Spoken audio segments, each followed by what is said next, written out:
direct that that be a tactic or strategy that we sought to implement? I established that Reagan, who went on American TV at 7 o'clock in the evening Eastern Standard Time to explain the attack that had just occurred at 2 o'clock in the morning over Libya, had to have his autocue changed, because initially it was justifying the killing of Gaddafi, and of course that hadn't happened, so that had to be wiped off the autocue. A cluster bomb casing. The stenciled warranty where to return if defective in manufacture. Bomblets. The wing wheel of an F-11. The pile of helmets left behind as if the whooping pilots had thrown them off after a wild bucking ride. The only thing missing, because not made of metal, the 15-month-old girl that died in the ruins. Muammar Gaddafi's adopted daughter. I have no illusion that tonight's action will ring down the curtain on Gaddafi's reign of terror. But this mission, violent though it was, can bring closer a safer and more secure world for decent men and women. We will persevere. The policy basically was to confront the Libyans, and it did lead to military confrontation with the Libyans. What is that famous saying about putting the fox in charge of the chicken coop? You know, for Vincent Canestraro to be put in charge of investigating Lockerbie would be funny if it weren't an obscenity. Vince was quite aware of what was going on in Syria. He was quite aware of the Iranian dimension and the Iraqi dimension and their role in state-sponsored terrorism.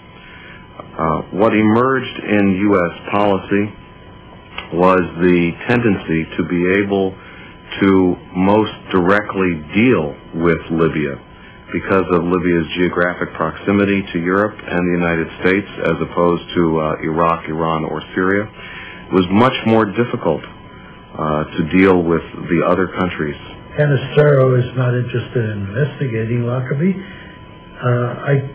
I believe Canestraro was put in charge to make sure that the Lockerbie case goes in a specific direction, because he wasn't put in charge immediately. As long as there was as long as at the beginning they were willing to blame Syria and Iran, Canestraro had nothing to do with Lockerbie. As soon as it shifted to Libya, then they brought in, of course, the Libyan dirty tricks expert to oversee the investigation. The Syrian support for terrorism was much more circumspect. Syrians were much more capable of concealing their direct role. The Iraqis had been taken off the list of countries that supported terrorism at the direction of CIA Director Casey in early 1982 in order to facilitate the U.S. tilt towards Iraq. The Iranians, because of their geographic proximity, while clearly an acknowledged sponsor of terrorism, were very active, particularly in Lebanon, but elsewhere around the world, were also hard for the United States to reach. I think the Scottish police did an outstanding job. Some of it has been documented. I think the FBI in particular, their explosives experts and their forensics experts also did an outstanding job. I think on both sides of the Atlantic, it was probably the largest criminal investigation in the history of both countries.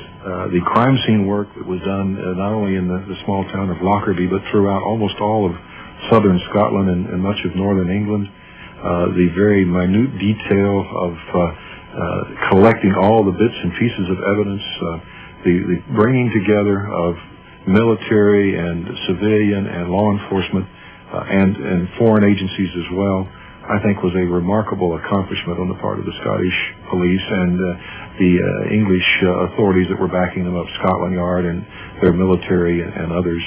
Approximately 10,000 items of baggage and other artifacts have been recovered in the widespread searches extending from Lockerbie to the Kielder Forest in Northumbria. These articles are currently being evaluated for evidential purposes. Detective officers forming part of this investigation are involved in joint inquiries with their respective colleagues in West Germany and the United States of America. All of the major developments in the case were provided by the criminal investigators. The principal evidence that led to identification of a foreign role in an act of terrorism was a forensic evidence recovered by the Scots police at Lockerbie themselves. Investigators and townspeople on their hands and knees crawling along the countryside, picking up minute bits of debris. And one of those bits of debris turned out to be a microchip, which was analyzed forensically, then led to the Libyan connection.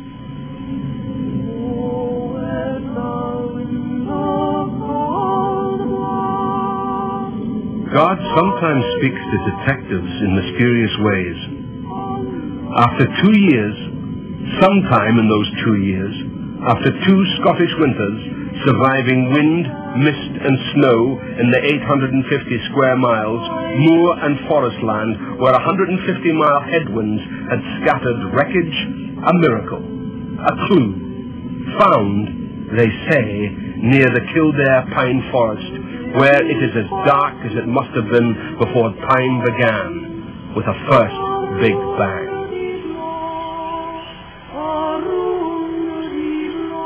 There were some areas which were very densely forest, which we couldn't penetrate, and that area was ignored. We then got into the areas of woodland that had been thinned, where debris had both remained in the trees and dropped through to the forest floor. That was cleared wherever we could by gaining access. There was nothing cleared out of the high trees.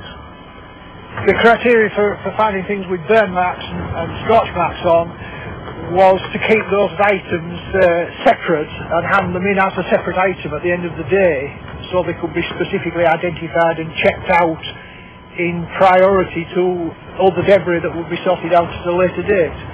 And we did in fact find one item about the size of a postcard that was a piece of material with the evidence of burn marks in a hole right through it. We were really told to bring whatever we could back, which would get out easily. So anything that was up in the high canopy was left. The remainder was cleared. On the Scottish moors, the mist comes in, near the ground, but in the pine woods, where the tiny bit of microchip rested until found, even the mist is invisible.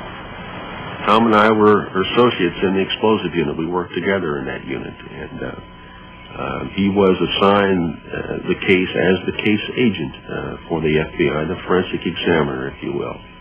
And it was Tom's responsibility to organize and collect all of this evidence and analyze it.